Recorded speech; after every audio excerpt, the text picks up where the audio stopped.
Welcome, everybody. What a great room. We could not be more thrilled to be here with all of you today in this amazing room full of women, including one of tomorrow's recipients for the Presidential Medal of Freedom, Gloria Steinem.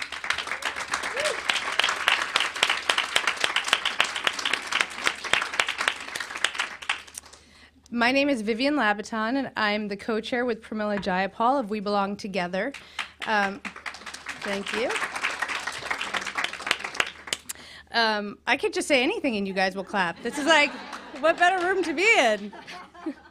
I'm going to quickly provide some context for today's discussion, tell you a little bit about We Belong Together, introduce our fantastic panelists, and then we'll jump right into the discussion. So I just want to start by grounding this conversation in some broader context. The struggle for women's equality has always really fundamentally been about removing obstacles so that women can realize their full potential, live their values, and pursue their greatest ambitions. Women and children together make up 3/4 of all immigrants to this country, and they come here for hope, for opportunity, and for equality. For millions of women, their immigration status or that of their family members is not just an obstacle, it is most certainly that, but it is also the thing that separates families for years at a time, that thwarts ambitions, and that keeps children and adults living in a state of uncertainty and fear. And yet, it's immigrants that have made this country what it is in the best sense. Like the struggle for women's equality, which unleashed women's potential in which we all, women and men, benefit from every single day. The fight for immigration reform is not just about immigration policy, though it's of course about that too. It's about building a country in which we all get to reap the benefits of all that immigrants bring to this country, and how we as a country lift up the potential and contributions that millions of immigrant women make every single day. Millions of women do important and hard work in workplaces and at home, but they live in the shadows. For many, their status keeps them from pursuing the jobs that they want, from being with their loved ones, from receiving the health care they need, and even from pursuing help in violent situations. At the most basic level, the struggle for immigration reform is about our interdependence, our interwoven struggles for equality, and our shared humanity. We Belong Together is a campaign that's engaging women from across the country to support common sense immigration reform that treats women fairly.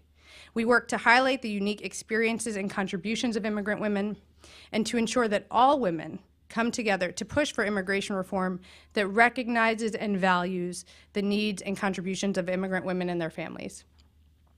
We've been involved in the policy dimensions of immigration reform, but we've also been working to galvanize, mobilize, and inspire millions of women around the country to actually get involved and demonstrate the urgency of this issue. That's why in the last couple of months, over 200 women from around the country have been engaged in civil disobedience and have gotten arrested, because we simply cannot wait any longer.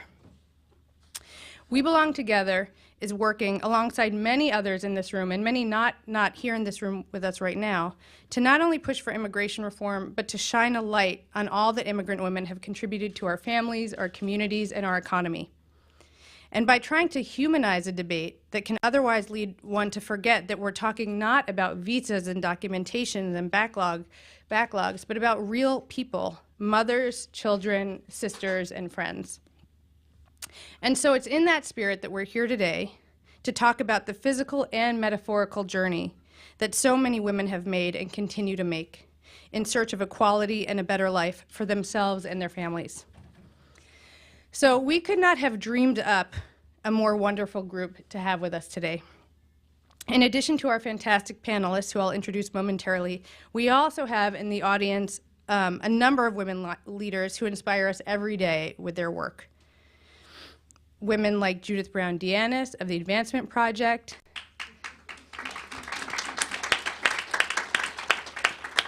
Dorothy Thomas of the Ms. Foundation for Women, which Gloria co-founded, Heather Booth, organizer extraordinaire, Chris and Ro Finkbeiner of Moms Rising, and many, many others who, if I call you out each by name, will take the entire time of this panel that we have for this panel. And also and I also want to recognize that there are a number of women who couldn't be here with us today but are watching right now on live stream, who are also doing critically important work to advance immigration reform. So I'd like to now introduce our extraordinary panelists. Gloria Steinem is a writer, lecturer, editor, and feminist activist. She travels in this country and many others as an organizer and lecturer, and is a frequent media spokeswoman on issues of equality. In 1972, she co-founded Ms. Magazine and remained one of its editors for 15 years and continues to serve as a consulting editor. By the time I get done with her bio, you're going to wonder how one woman could actually do everything that she has done, and I already cut out a lot of it. She's also helped to found some of the most influential organizations working for social justice, including the Women's Action Alliance, the National Women's Political Caucus, the Women's Media Center, Voters for Choice, Choice USA, and, as I said, the Ms. Foundation for Women. Her books include the bestsellers Revolution from Within, Outrageous Acts and Everyday Rebellions, Moving Beyond Words, and Marilyn Norma Jean, on the life of Marilyn Monroe. Her writing has appeared in many anthologies and textbooks, and she was the editor of The Reader's Companion to U.S. Women's History. Just that small subject. She's produced a documentary on child abuse for HBO, a feature film about the death penalty for Lifetime, and has been the subject in profiles on Lifetime and Showtime. She's the recipient of numerous awards and honorary degrees. In 1993, she was inducted into the National Women's Hall of Fame in Seneca Falls. And tomorrow she will be awarded the Presidential Medal of Freedom, the nation's highest civilian honor.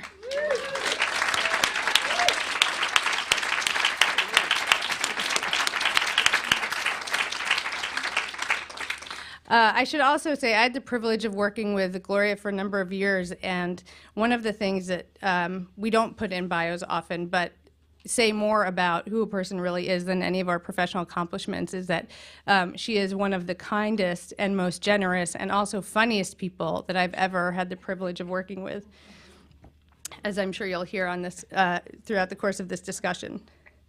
And our next speaker is going to be Maria, who is a community leader with One America, an immigrant rights group in Washington State, and is an undocumented woman from Mexico. She came to the U.S. in 1997 with her son and her brother. She's been working as a domestic worker and house cleaner for 16 years, working 10 to 12-hour days each day. As a community leader, she's spoken before city councils, before the Washington State Legislature, and has done get out the vote efforts, and has been working for immigration reform for years.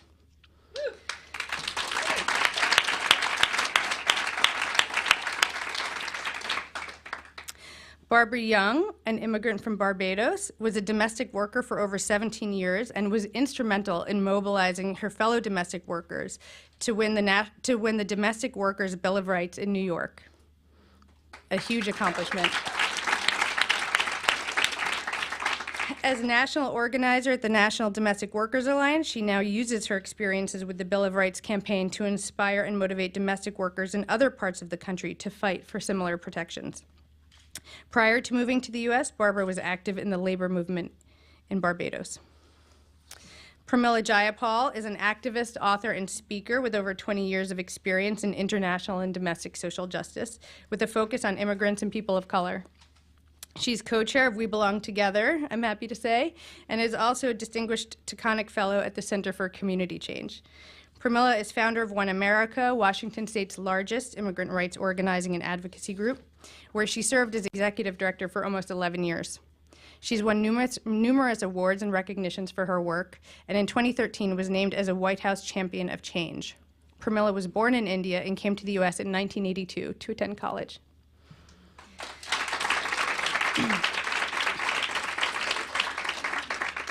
So in addition to the guests that are here with us now, we have another panelist who will be joining us a bit late due to her other obligations.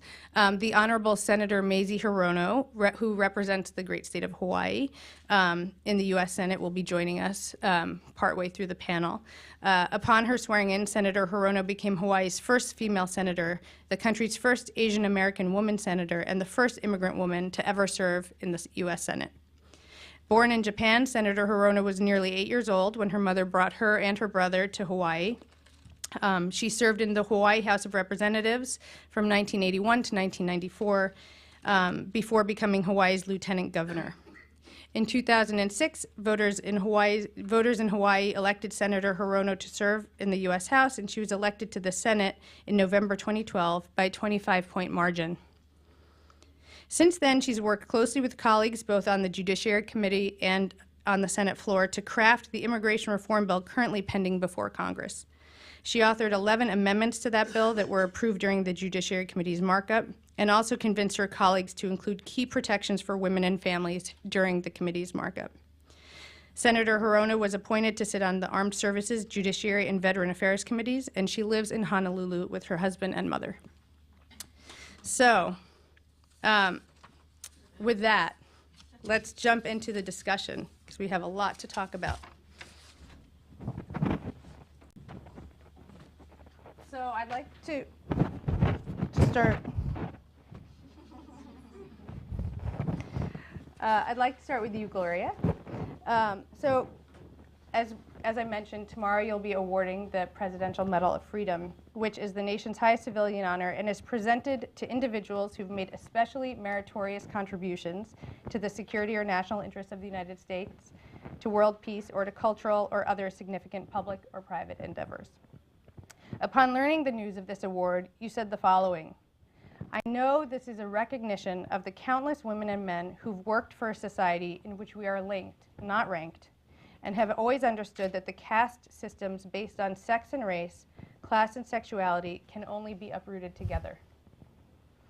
I'm wondering if you could share some thoughts on how much progress you think we've made towards that goal of a society in which people are indeed not ranked or treated differently based on sex, race, class, or other factors, and how much work there's still to be done as we look ahead.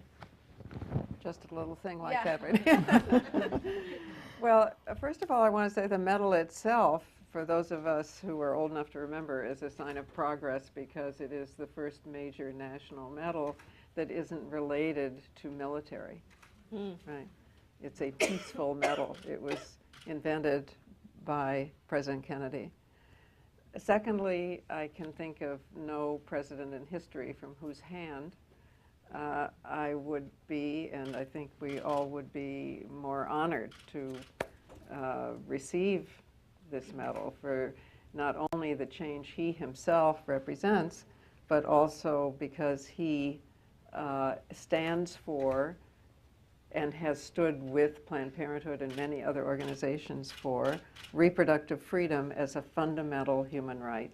And though we have had other presidents who supported in ways, he has stood for it and stood up for it much more than any other president. And third, this medal belongs to all of us. You know, this is so clearly a medal for the movement, for all of us. So, you know, it has huge, huge meaning. As for how far we've come, I think the medal is a symbol of it, and this room is a symbol of it. You know, every major revolution, revolution is not even a big enough word, right, for what we're after. Evolution has to start with consciousness. There would not have been a room like this, you know, 40 or 50 years ago. If you in this room could rule the world, imagine what the world would be, not only on substance, but the way you would rule. It's not about dictating, it's about persuading. It's about advocating. It's about finding shared interest, not simply dictating and producing hierarchies and resentment. So you yourselves are a symbol of the change. And I'm glad to to measure it that way as a majority movement, it has become a majority consciousness movement, because it gives the lie to what we are confronted with as the most current form of opposition, which is to say the movement is over, right? That all movements are over, that it's post-feminist, that it's post-racist. And I might add that it's post the great waves of immigration. People present this culture as if it's post-immigration, which makes no sense numerically, psychologically, democratically. But the form the opposition, or at least the sophisticated opposition, takes is to say it's over. And I'm here as an old person to tell you that some of the exact same people who used to say to us, you know, this is impossible, it's against nature, it's against God, it's, you know, whatever, it's not necessary. Now they're saying, well, it used to be necessary, but it's not anymore. So it's important to remember that every great transforming social justice movement takes about a century if it is to be truly absorbed. I mean, in native cultures around the world, they say it takes 4 generations to heal one act of violence. Right? It took at least 100 years for women of all races and men of color in this country to be regarded as human beings and citizens rather than objects to be owned. They achieved a legal and social identity. We are striving for legal and social equality. We should not be fooled into thinking that this can be done in the short term or easily. So we have achieved consciousness. All of our issues, really, are majority issues, if you look in public opinion polls. We have a backlash as a result, because the people who benefit from the old way, you know, who occupy centers of power, even though they are not numerically in the majority, are in full backlash. They are especially in backlash right now because this country is about to cease being a majority European American country, which seems to me great. You know, I mean, it's going to look more like the world. How great is that? And we're going to understand the world much better. I mean, Europe is a very small place, you know. But if they have been raised to believe that being a white male of a certain class, being heterosexual, you know, is somehow naturally superior, they are in a panic right now. And I think it's important to remember that, because it explains why we have all the same adversaries.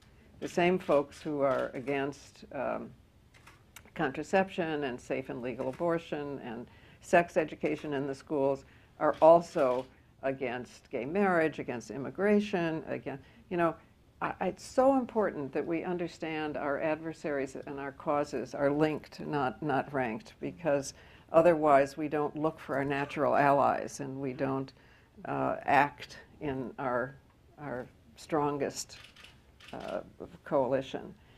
You know, I don't know if you will find this comforting, what I'm about to say, but I find it kind of comforting to think that almost all of human history didn't have national boundaries. There were migratory paths that covered the globe like lace. And just as no river or bit of air, you know, has a boundary that ends like this, neither did the paths of human immigration. And perhaps with communication, with all the changes, maybe we're headed that way again. But right now we are struggling with the old problems of national boundaries that can't really exist when there's poverty on one side, when there's hunger on one side and food on the other, you know, when there's polluted air on one side and better air on the other side, really can't exist. And you here are the frontline fighters for more human solutions. There is no straight line in nature. It doesn't exist. And we are still struggling with this. Finally, I hope that it's clear from this press conference and from, I mean, Pramila and I have struggled since 2008. We figured out to say and write that immigration is a woman's issue, that we will no longer be divided somehow by the idea that immigration is separate. That really has come to us from the adversaries who have portrayed undocumented immigrants as terrorists, male drug dealers at worst, and male farm workers at best, right? When, as Vivian has pointed out, 3/4 of undocumented workers in this country are women and children. And finally, we even have a bias as to what kind of workers we need. If we believed what we read in the press, we would think that high-tech workers, male, usually male workers, are what this country needs. That is absolutely not true. This is, for one thing, a country in which we have the luxury, you might say, of growing older.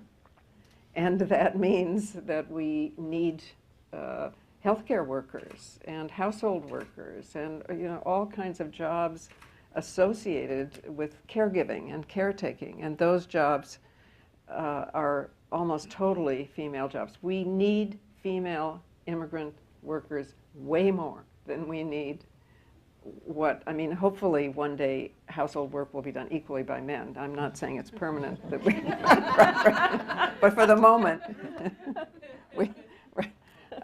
the image of the worker we need, should be more likely a female worker than a male worker.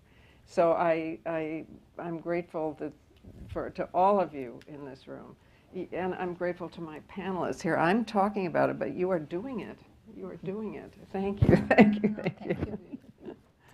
I wanted, before moving on to the next panelist, I'm just wondering if you could read for people what is on your button. Oh, yes, I love this button. It says, "The United States, a nation of illegal aliens since 1492.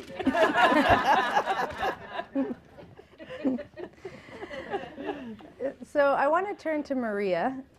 Maria, I'm hoping you can tell us why you came to the U.S. And tell us what it's been like. What's been good? What's been difficult? I came here because I want to give a good education to my son. In Mexico, I couldn't earn enough money.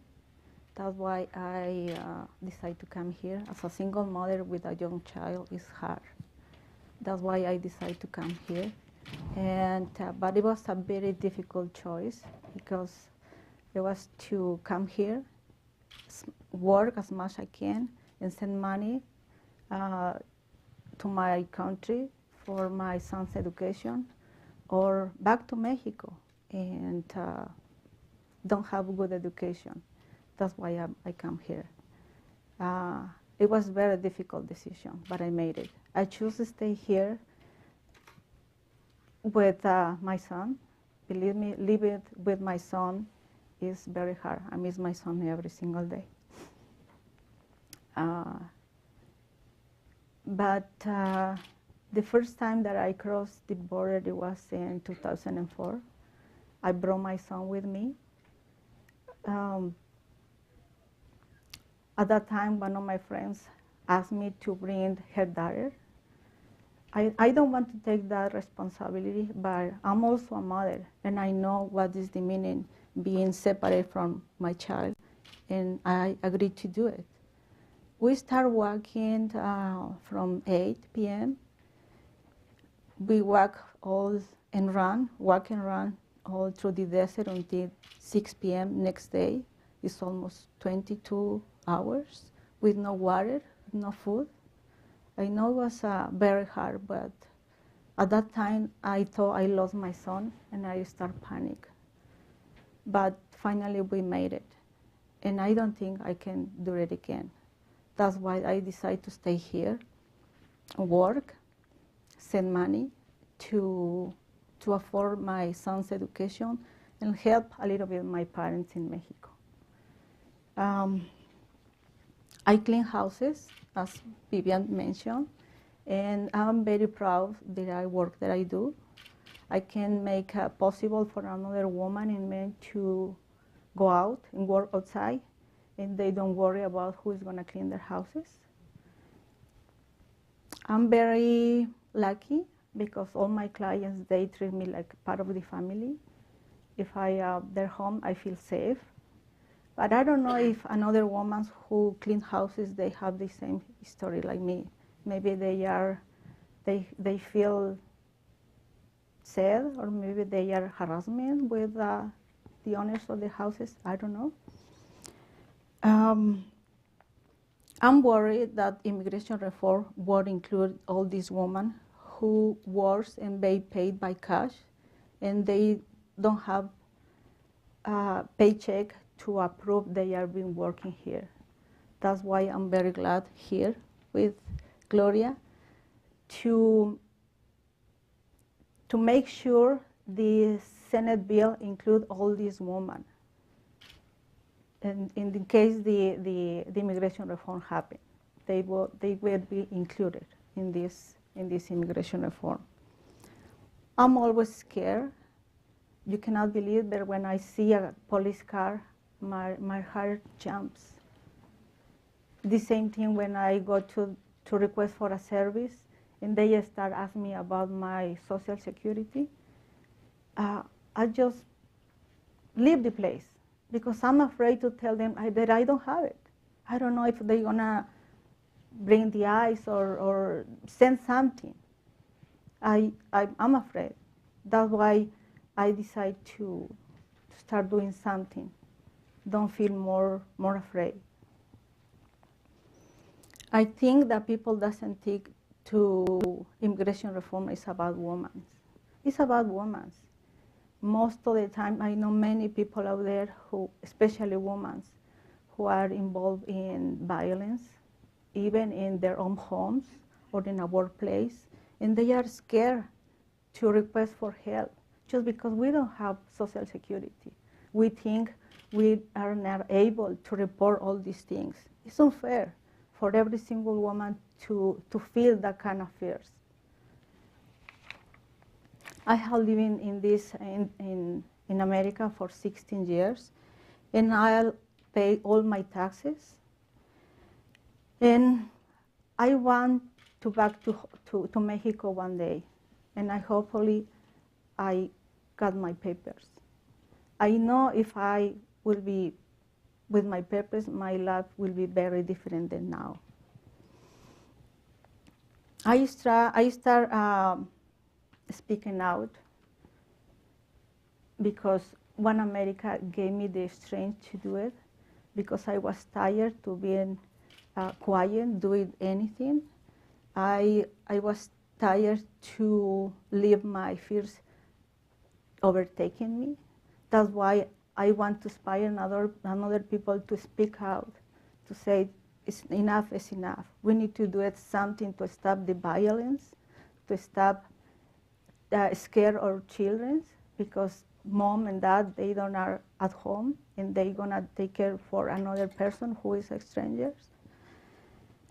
And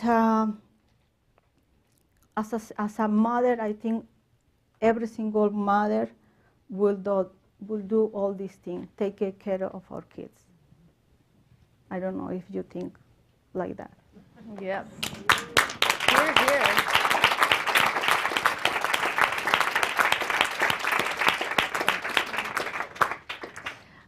Barbara, you're a organizer with National Domestic Workers Alliance and a former domestic worker yourself.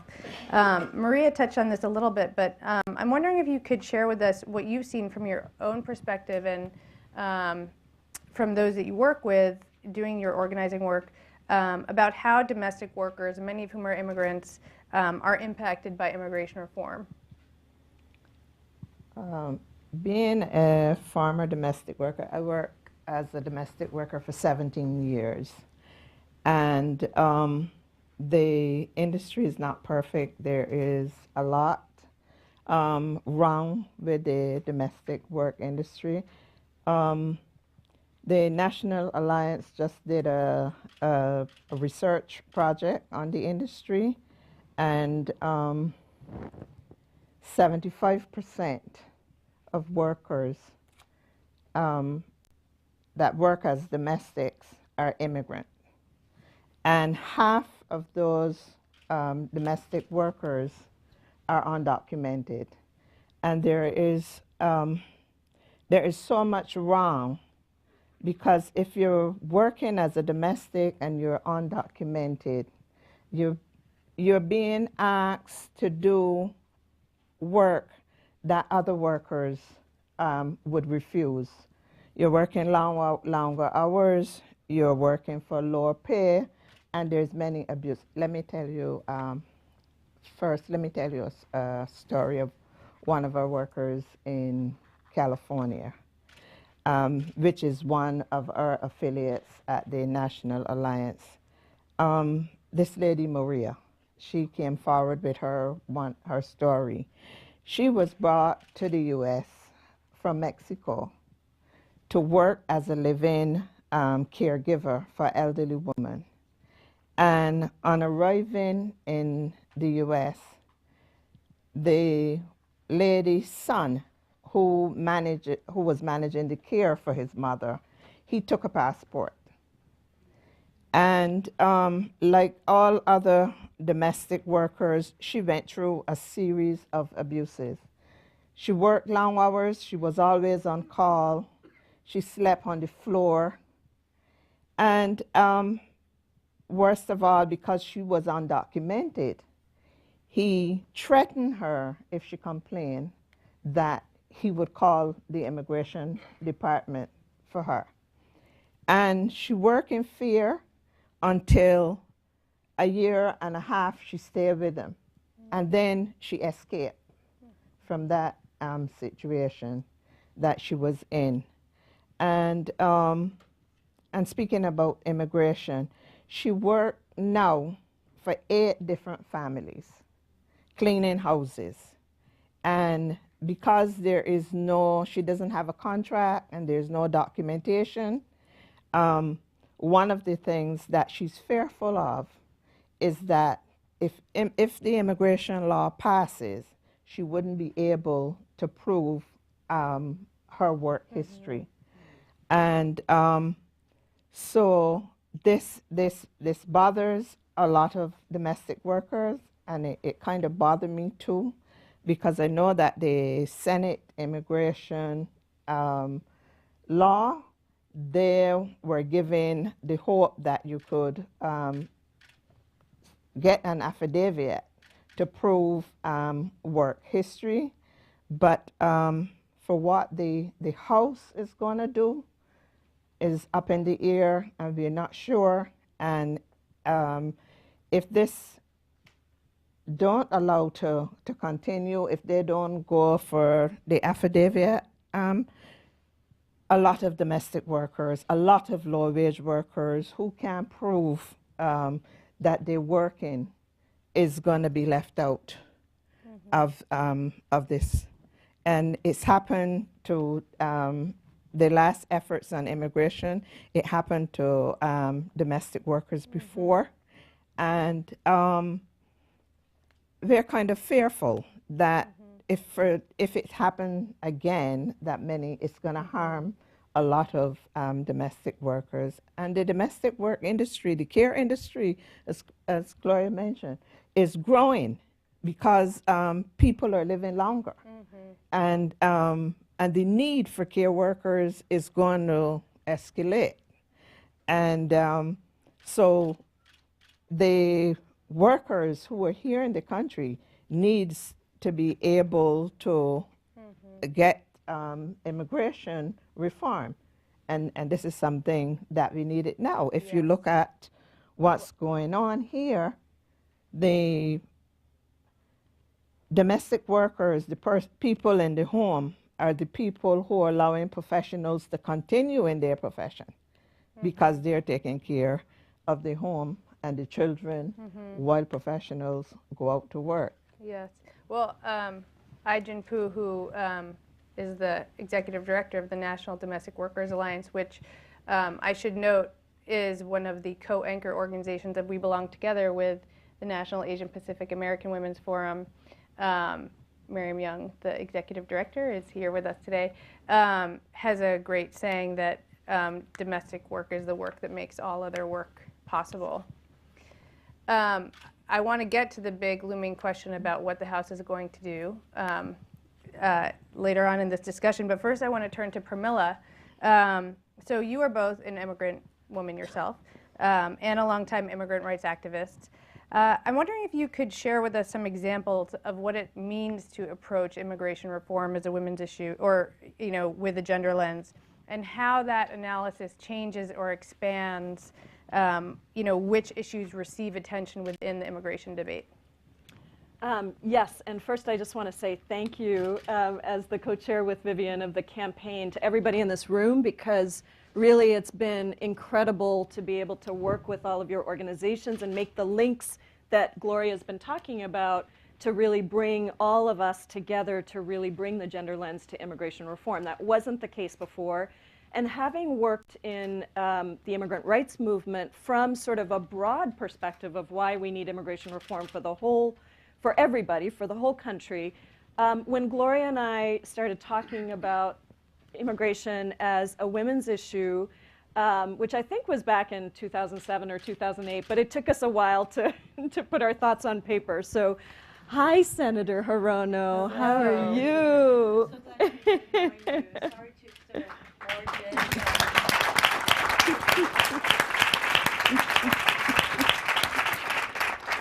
of we are so delighted to have you here. But when Gloria and I first wrote that piece in 2010 called Surprise, Immigration is a Women's Issue, it wasn't that people hadn't already been doing work around this. There had been work going on, a remarkable coalition of domestic violence organizations, asylum and trafficking work that had been going on.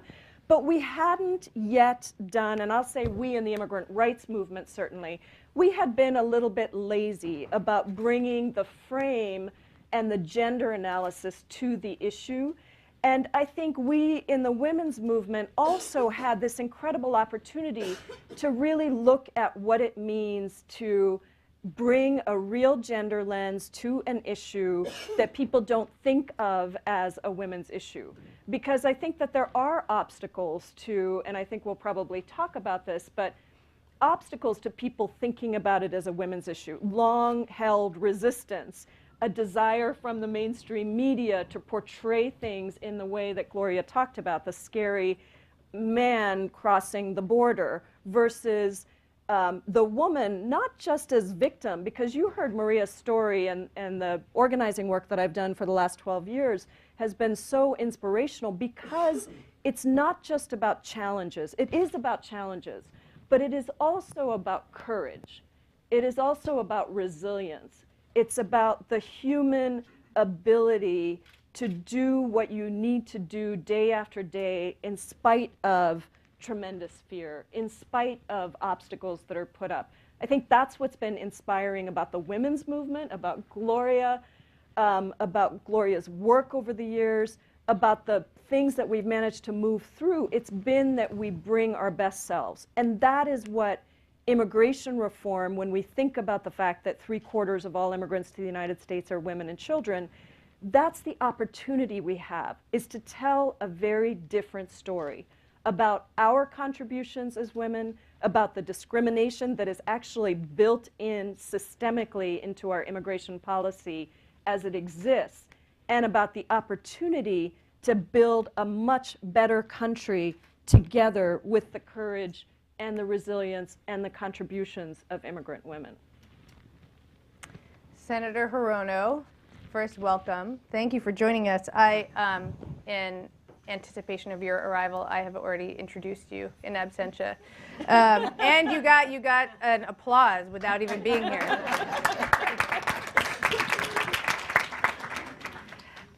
So first, I want to welcome you, and I want to thank you for holding the first ever Senate Judiciary Committee hearing on women and immigration earlier this year, which was such an important and fantastic opportunity to give voice to many of the issues that we're discussing here today with our panel.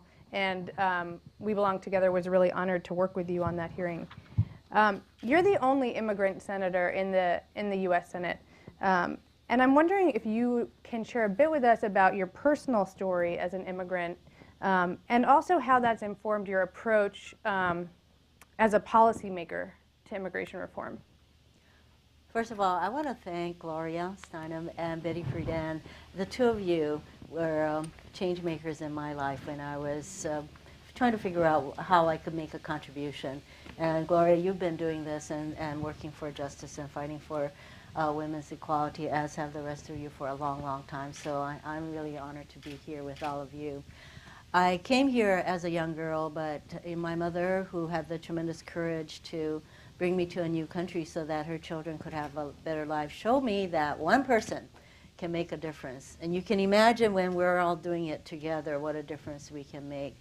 But who knew that when our family set sail, my mother was escaping in secret an abusive marriage to my father, who was an alcoholic and a compulsive gambler. So he never supported the family. In fact, he would sell off my mother's things to support his gambling and drinking. So I did not get to know my father.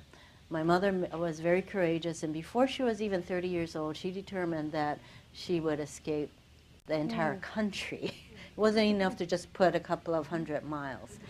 And so in secret, and as I said, who knew that when we got off that boat, President Cleveland, we came in steerage with one suitcase, that the path would lead me ultimately to the United States Senate. But I understand the struggles of families, immigrant families. And in my family, it took 3 generations because we ultimately called her parents. Immigrant families have to rely on the parents, the grandparents, everyone to succeed in a new country, and that's my background. We started off with very little. Minimum wages, no health care, no nothing. But inside, my mother had shown me that through perseverance and risk-taking, that you could do things. And so through the course of my life experiences, I'm in the United States Senate, and I considered the work on immigration reform in the Judiciary Committee very purposeful work for me. And yes, it would have been great if there had been other voices who could talk about the importance of family unity as a guiding principle for immigration reform. But nonetheless, so many of you participated and worked with my committee, and my staff, I should say, to bring out those voices. And sadly, the Gang of 8 in the Senate, there were no women in there, as you may have noticed. And I think one of the outcomes of all the guys, and I really appreciate the work that they did to bring forth a comprehensive bill, was that in the new system of immigration, they inadvertently really disadvantaged women who wanted to immigrate to our country by putting so much emphasis on the kind of education experiences, attainments that they had, and work experiences more in the high-skilled area that women in these countries did not have. And so it took a lot of work by all of us and all the advocates all across the country to try to amend that bill, and it was tough sledding. But I can tell you, I started off by getting women senators to understand the issue and to realize that's right, we're missing something here.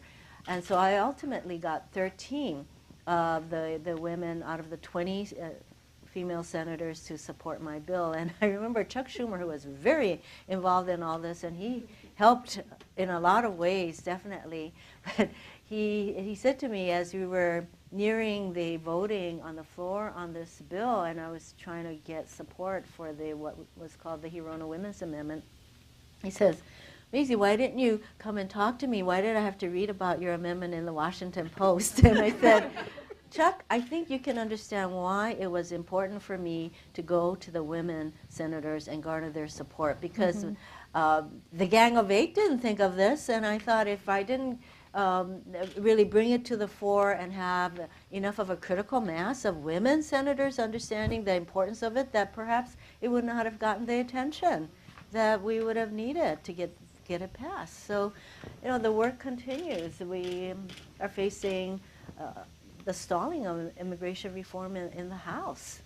And so our continuing advocacy, the external pressure that I think can be brought to bear and in a sustained way is what we're going to need to do, because 11 million people and a lot of women are counting on us to do that. Sorry for the long answer. I'll thank try to you. get the other responses. Gloria, I wanted to come back to you. You've, you mentioned that these are long, that these struggles are long, as long as a century or even multiple centuries. What words of inspiration do you have for those of us in the room and watching online in the midst of these struggles? Because as we've seen with the immigration debate, it has taken a lot of twists and turns. The Senate produced a very strong bill. The House has led us down a different path. What words of inspiration do you have for us, as we continue with this work? Well, by saying it's long, I didn't mean to say you should be patient. I mean, we have to push as hard as we possibly can and reach out, understand the ways in which the issues and the movements are connected in order to reach out and have our full strength. And as the senator was, talking about the problems with the House, I think that is a message to all of us who have organizations beyond this room and especially nationally to focus on state legislatures, because the reason we have problems with the House more than the Senate is because you can't redistrict a state, right?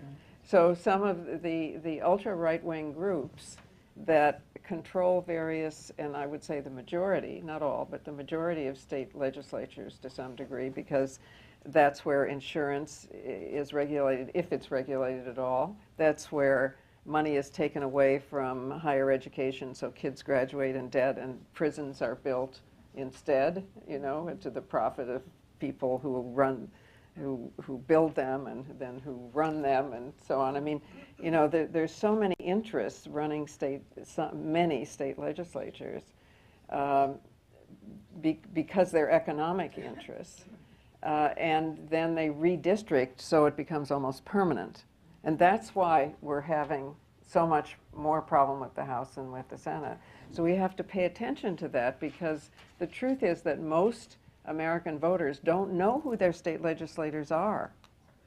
And so at the same time that we are looking with gratitude at the Senate and our champions in the Senate, we have to help them by paying attention to what's going on in our state legislatures. So it's not about being patient exactly. It's more about looking at the whole process, from changing consciousness, which every revolution starts with changing consciousness, and I would like to bring into this room Josephine Hewlett. Remember Josephine? My friend Dorothy Pittman Hughes here remembers Josephine Hewlett, who was a great organizer of household workers, and Carolyn Reed, who was a great, and in the 70s, who the effort that they did was to create pledges, written private pledges, that both household employees and employers took, with standards, because we didn't yet have the opportunity to win victories in states, right?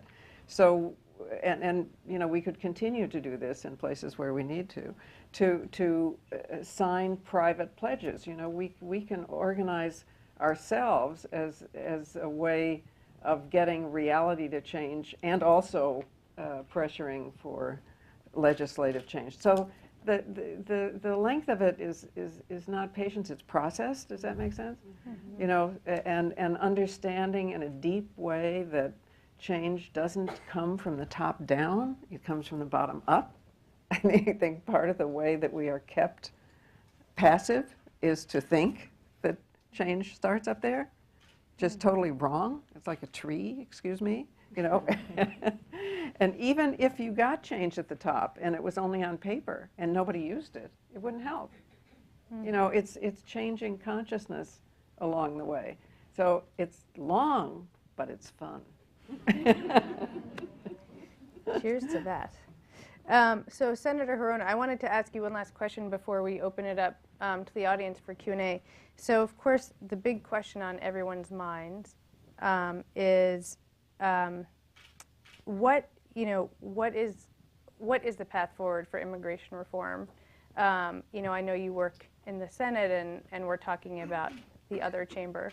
But I'd love to hear your thoughts on what it will take to get immigration reform to move forward in the House. We start with the recognition that our really complicated immigration system is broken, and both Republicans and Democrats agree with that. So at least that's a starting point. Now, I completely agree with Gloria, and I'm sure the rest of you who say that elections matter, and it is the people who are sitting there making these decisions, voting on these bills that are making these decisions. So we need to pay attention to voter registration. To me, that is one of the most powerful ways that you get a message out, because the growing electorate is really coming from the minority groups. Mm-hmm. And so when those groups register and they come out and they vote, then a message gets through to people who may not be on our page. There are certain realities that impinge even among people who do not support a pathway to citizenship and all of that. So I believe that women particularly are very strategic. And this is not about being patient, it is about being strategic and how we're going to use our resources. And rallies are great in that they bring focus, but then behind those rallies, so there better be intensive voter registration going on, intensive get out the vote going on, intensive education of who stands where on these issues, and not rewarding those people who are against what we believe should happen in this country on immigration reform. I just wanted to add one thing, which is that people would love the debate right now to be that immigration reform is dead. You've probably heard that out there. It's up to us to say that it isn't. Mm-hmm. You know, there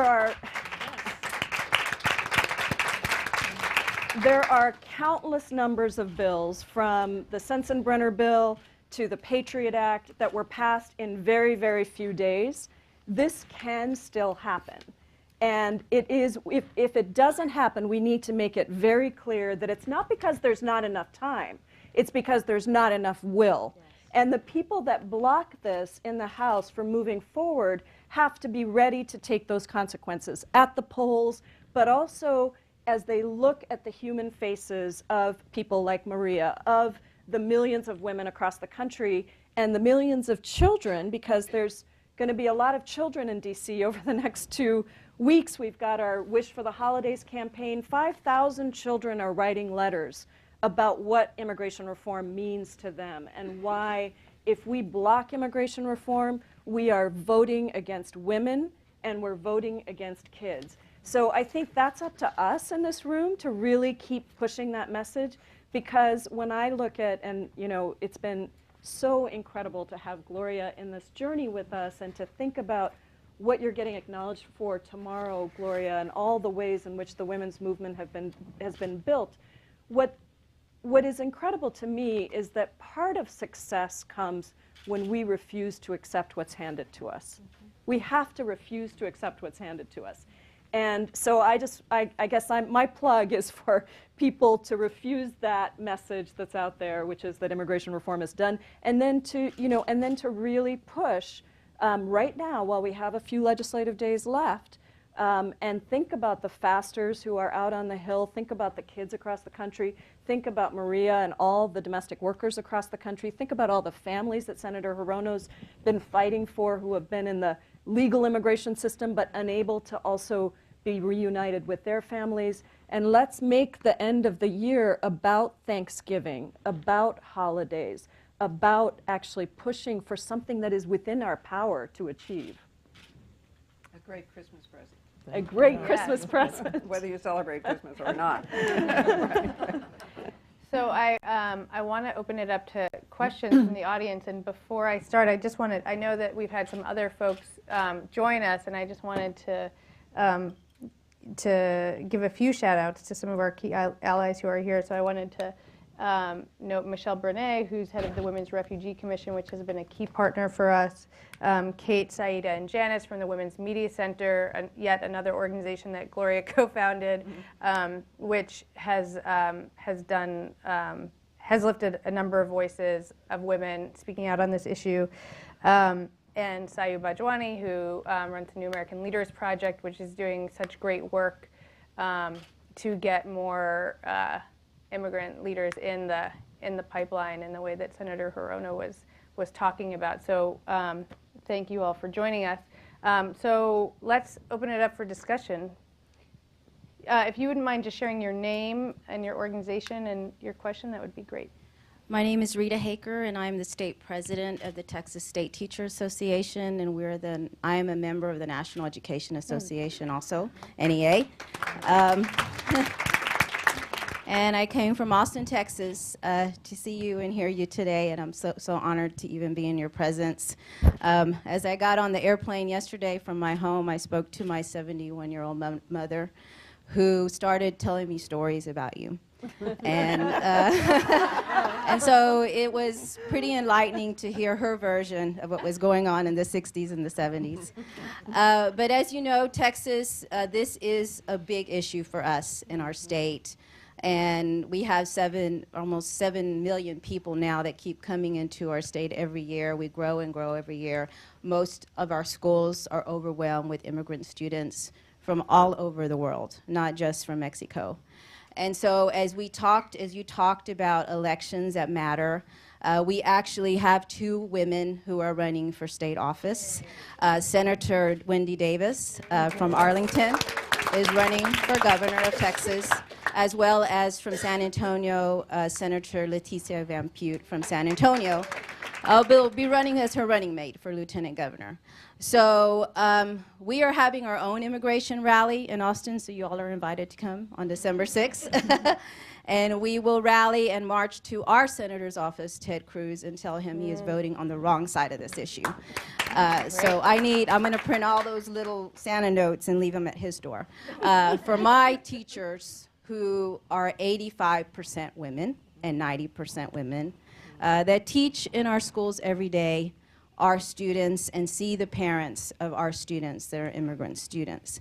So when you talk about social consciousness, as a teacher myself and a teacher of ESL kids and bilingual teacher kids for 16 years, we have to get over our fear of speaking up for our kids. And in your stories and in your books, and I read every single one of them before I came here, you speak a lot about this fear that women face in different countries, overcoming their fear to stand up and speak up for their rights, for what they believe in. So could you kind of give me some ideas of how I can inspire my people, my teachers, and my people back home in Texas? How do we get over this and finally say, this is enough, and we're ready for a change, and we're ready to do what's good for our kids and our families and our community? Thank you. Well, you're already doing it in the most important way, which is by example. We do what we see, not what we're told, right? So your example, even when you don't know it's powerful, is powerful. Secondly, I think we are communal animals. You know, if we're by ourselves, we come to feel there's something wrong with us, we're powerless, we're crazy, we are communal people. So I would say the most important thing for ongoing speaking up is a small group of women, maybe men too, but people with shared values, people you can easily meet with, in some institution in your life or in your neighborhood or in one of these organizations, a group in which that's small enough so everyone can speak, everyone can listen. Sometimes I think the witches had the right idea, with covens, where there were 13, that was a great number. Then if you voted, you didn't get tied, so it was perfect. But I do believe that the small group in which it is possible to tell what's happening to you, tell what your employer is doing, that they shouldn't be, what you're fearful of saying, what the truth, whatever it is. And quite likely hear from someone else in the group, oh, that happened to you, that also happened to me, or something like that happened to me. And then you know that it's not your fault. And if it's happening to uniquely different people, as we all are, it's probably political. And then if we get together, we can do something about it. And I think in my life, anyway, that has been the most ongoing sustenance to the ability, to speak up. And because you come to understand that if you speak up, even if it doesn't work, you're saved the worst punishment, which is walking around thinking, what if? Mm-hmm. If I had said. Mm. And you are escaping the worst punishment, which is what psychologists call internalized oppression. Coming to believe society's estimate of us and our lack of power. So, sometimes people say, what one thing do you want for the women's movement, which of course is an impossible question, but the only answer I've come up with is a kind of global feminist AA. Because it's free, it's leaderless. The groups are small enough to talk and tell the truth. You can find it on the banks of the Zambezi or in the local YWCA, So, and I do think that is what allows us to keep strong and to keep each other strong and continue and tell the truth. Thank you. I want to first I'll be starting a sign-up sheet for the Global Feminist AA after this panel discussion. I want to take another question and then also just ask if there are any questions coming in from the live stream that I should try to include. So why don't we go to you back there? Hi, my name is Lisa Matz. I'm with the American Association of University Women. And I wanted to actually ask the group, but particularly the senator, well, first of all, we're all excited about tomorrow, Gloria. So I know you said it's for the movement, but we're so proud of you. So. But I wanted to ask the senator, most recently with the government shutdown debacle, one of the things that became very clear was the fact that the women senators were the only adults in Washington, D.C. And so I'm just wondering if there's an opportunity. I know you got 13 of the women on your amendment. If there's an opportunity here for compromise with the women to lead the way again. It does seem like the women senators are gathering steam, gathering power, and are able to do things I think even we weren't sure you could do. So I'm just wondering what you think about that. Numbers matter.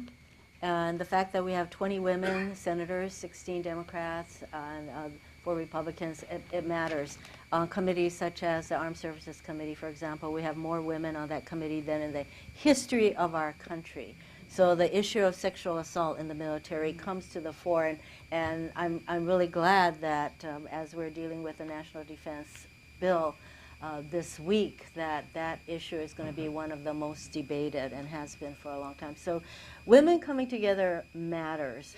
And so the fact that there are 20 of us and we get together for dinner and we have potlucks, we have disagreements, yes, but that we are able to talk to each other in ways that I think are productive shows, finally, in my view, a new picture of what leadership is. I frankly am really sick and tired of the sort of the picture of leaders as being somebody loud and obnoxious and male. No offense to the enlightened men, but I think women are problem solvers. We are much more collaborative. I think we're more respectful of each other's viewpoints. But when you get to the point of running for office and all that, none of us is a shrinking violet, but we all didn't start that way. When you asked your question, just to get up and ask that question in a room like this, it wasn't easy, was it? I give you credit because for most people, and women in particular, speaking out, it calls attention to ourselves that we are very uncomfortable with.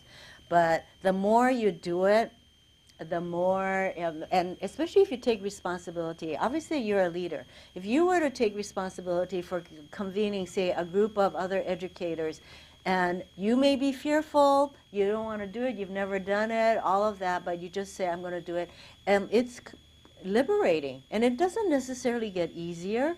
No, it's not as though I sit around in my caucus and just keep talking. No. And so it's every day it's a challenge. Maybe for some of you you've already overcome that. But for me, culturally, you know, Asians do not speak. I speak out. I come from Hawaii, where it's just not particularly done. So I am a living example of someone who was very quiet, but self-contained. I really pushed myself to be out front on a number of ways, and it never particularly gets easy. I want to tell you that. It's every day I have to tell myself, okay, you're going to get out there and say something. So this is what we women have to do. We have to take on that individual challenge to go do something that's not comfortable for you.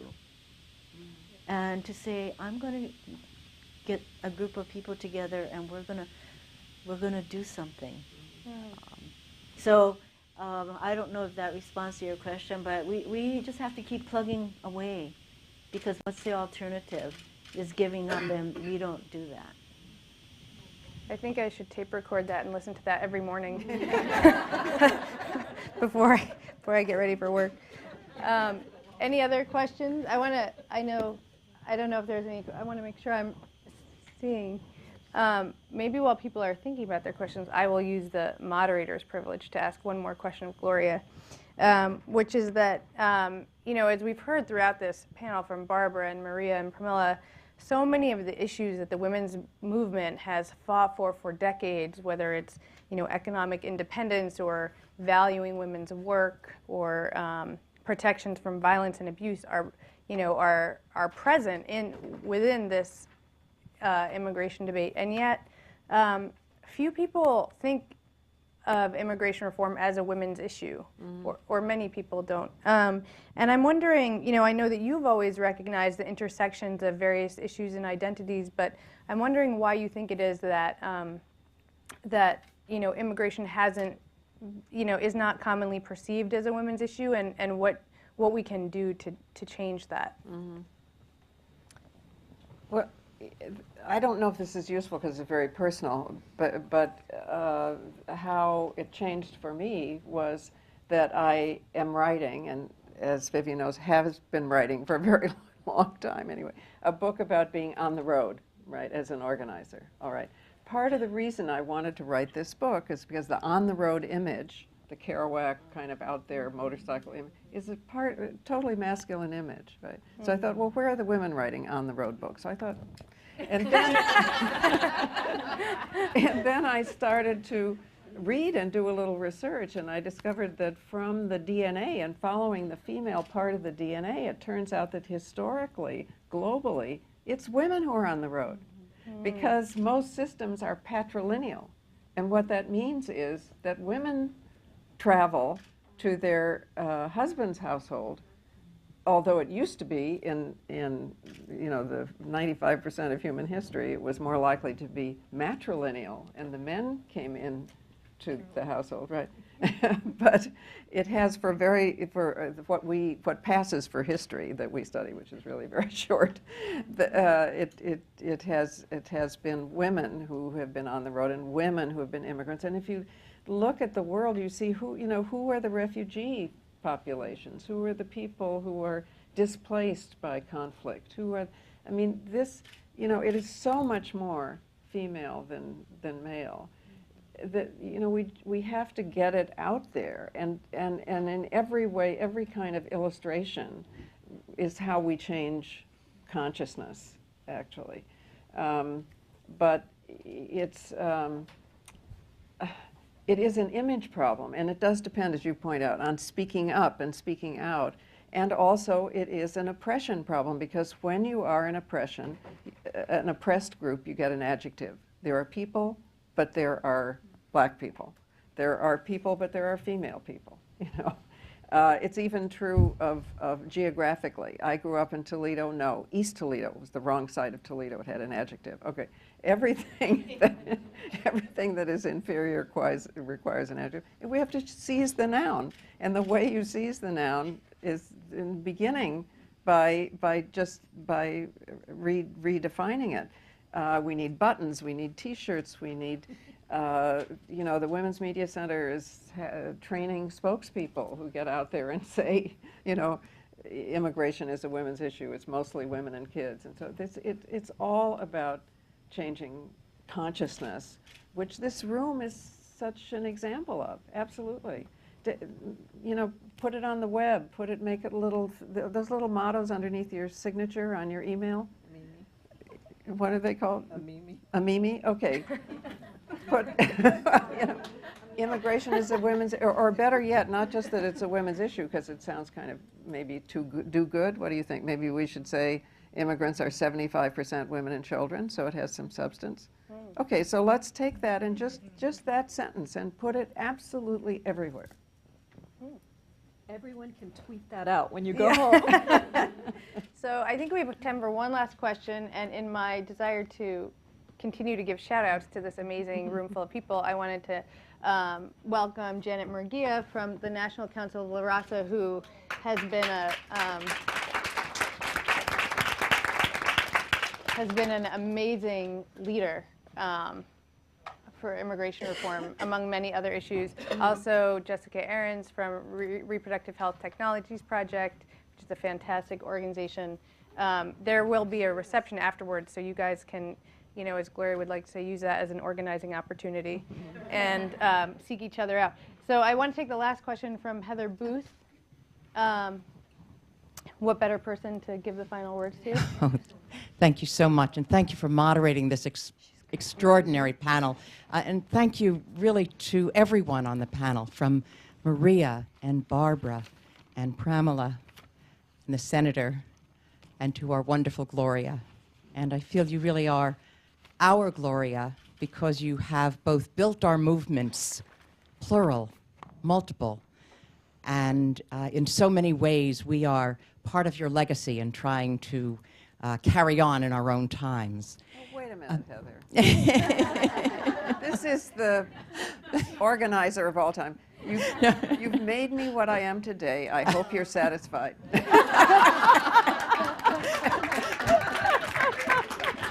If I knew any better, I would probably sit down right now. But I have both a suggestion for the group and maybe a last question for each of the panelists, a short one.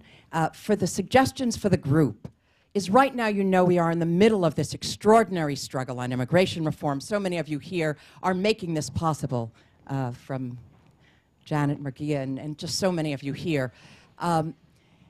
There are actions going on now. We need your help before the end of the year and moving into next year.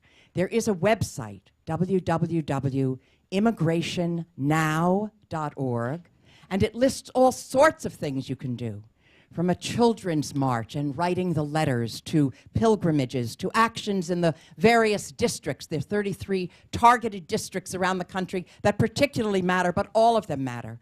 And then on the Hill, there are 4 very courageous leaders, from a young undocumented woman to Eliseo Medina from the service employees, who started a fast last Tuesday. We ask you to go by the fast and visit them. It's on Jefferson and 3rd Street. Our remarkable Gloria went to that just before she came here today. They also are looking for 2 kinds of specific help. One is people who'll help staff it for a few hours over an evening shift. They need help tonight, tomorrow, and every day till the end, the duration. Eliseo and others are going to try and go as long as they possibly can to make this moral message about the importance of immigration. And they also are looking for people to be solidarity fasters, perhaps just for 1 day or 2 days. I'm going in on Friday and Saturday. So come join this struggle. We know you're part of the struggle, but here are specific ways you can be involved. And then my last question, perhaps you were going to ask something like this too, for a short comment from each of the panelists. What is the one thing you would encourage that we leave this wonderful gathering, and what would you encourage that we do to make your vision a reality? And we thank you. Should we start With you, Senator Hirono? To make a personal commitment to find a group, something specific to do that would advance comprehensive immigration reform. Start with that, and you'd be surprised what else you can find to do to support as you go along. But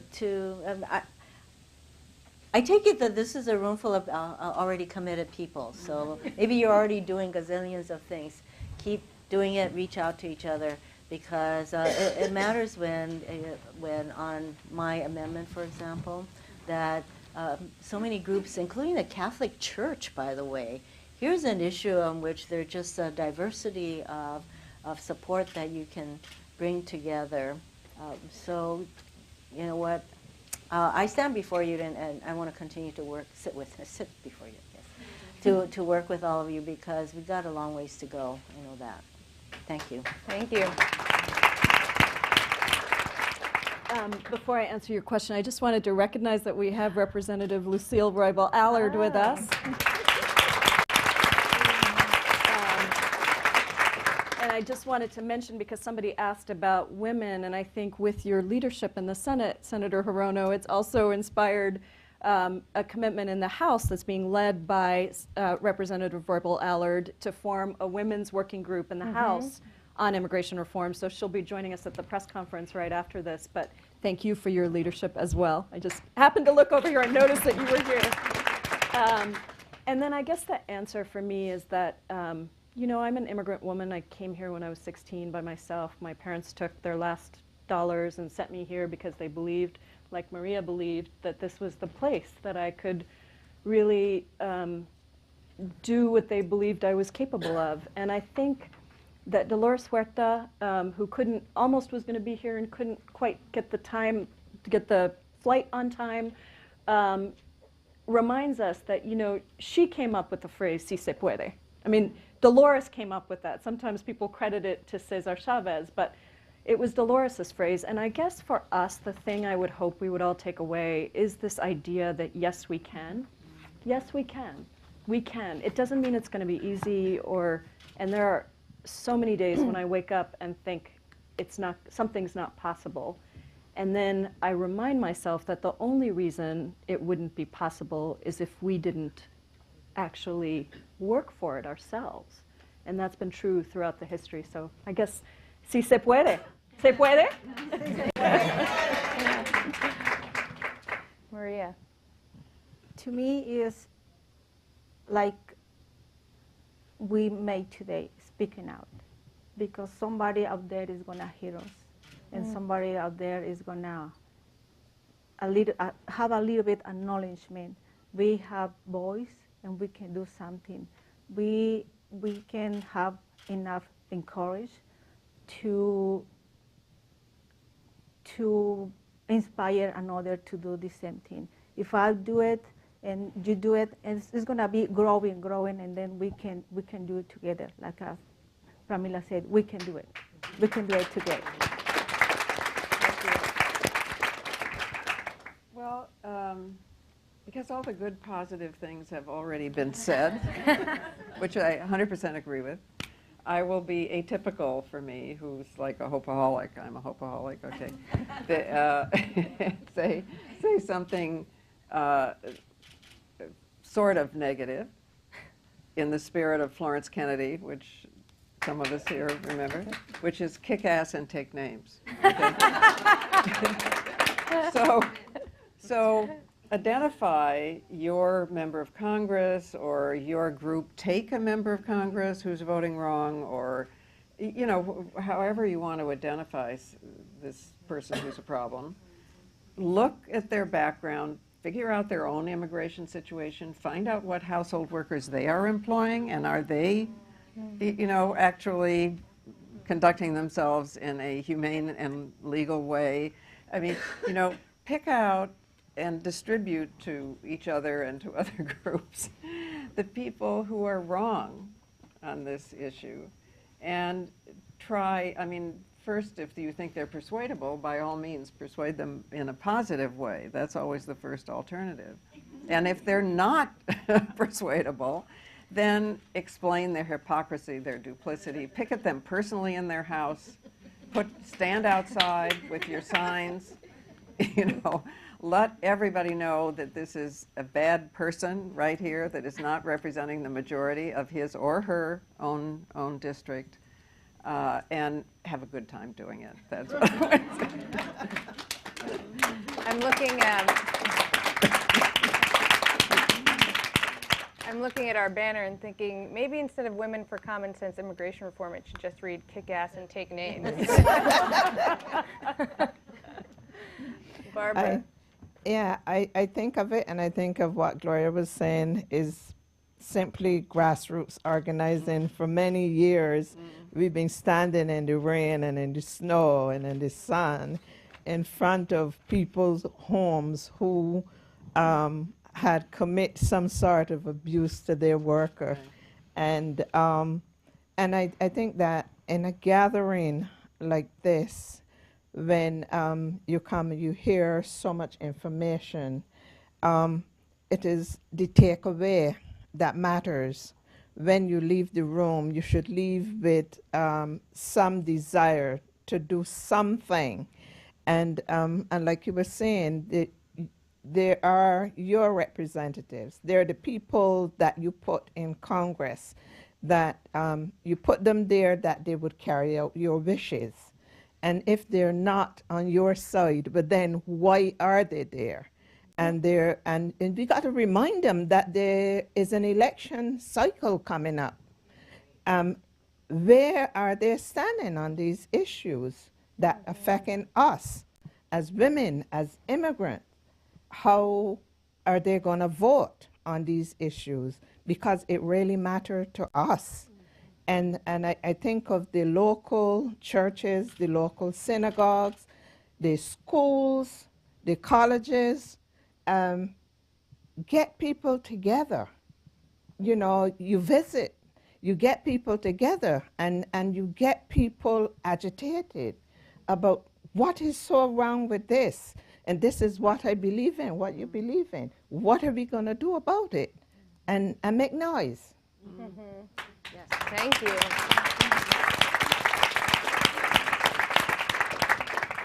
Make some noise, people.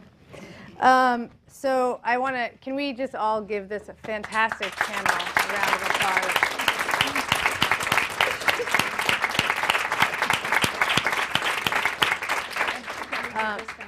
Oh gosh. Recognizes everybody and knows everything. Thank you. It is such on a personal level, it's such a privilege to be a part of this campaign and to work with the National Domestic Workers Alliance and the National Asian Pacific American Women's Forum and so many of the other fantastic people in this room and so many people who are not in this room. If you, taking a cue from organizer Heather Booth over there, if you want to learn more about our campaign, you should go to our website, webelongtogether.org. There are lots of ways to plug in and get involved.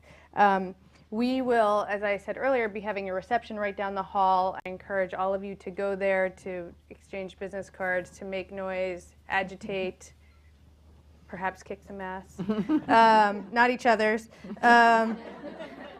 We'll be having a press conference in this room, so we do need to empty it out pretty quickly. But I encourage you to all stay with us. And just thank you again for coming. I couldn't have asked for a more wonderful group of people to spend this afternoon with.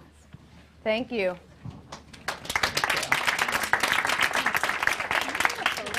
Thank you.